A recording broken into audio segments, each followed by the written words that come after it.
Warm greetings from the High 10. It is Everyday Shenanigans, and thanks for joining me.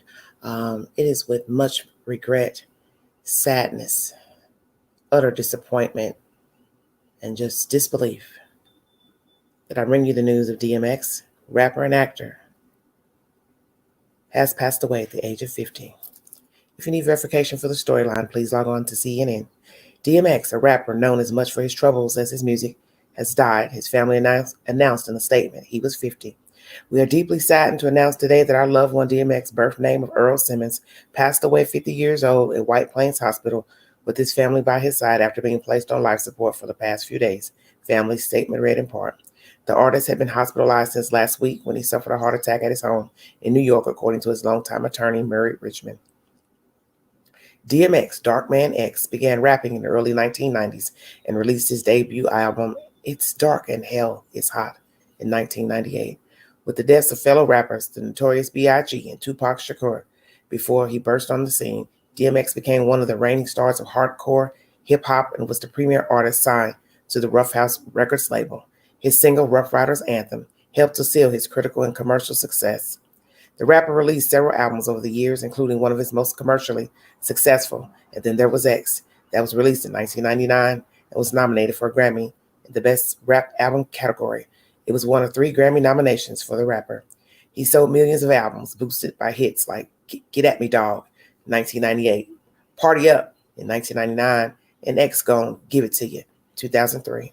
He parlayed his growing fame into an acting career, appearing in multiple films, including Romeo Must Die and Cradle to the Grave.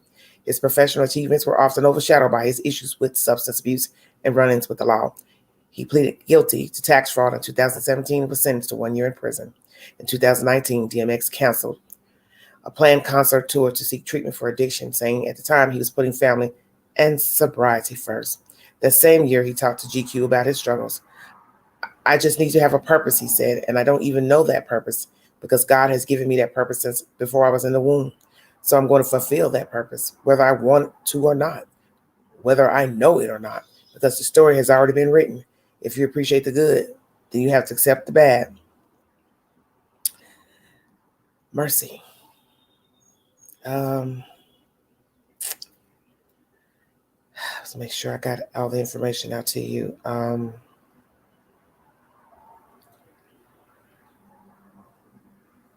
It's a very sad day.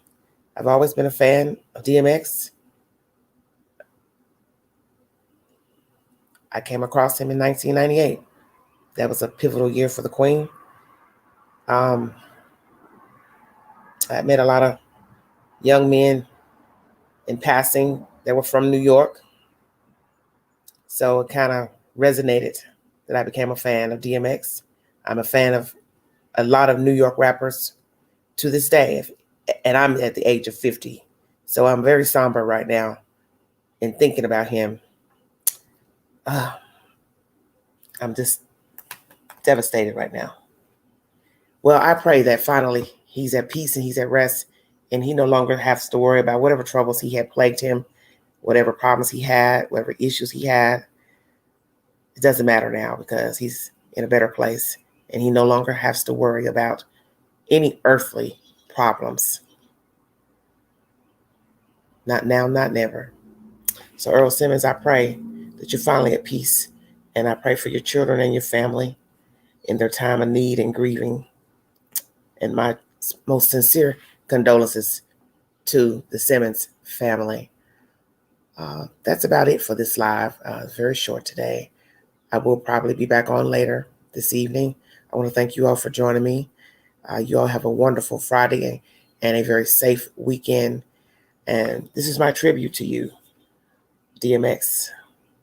You are a great light, honey. Very talented. And now heaven has a new angel. So you can rap all day up there. And you can tell Tupac and Biggie I said hello, and all the other great, outstanding musicians, actors who left early. I'll see you one day.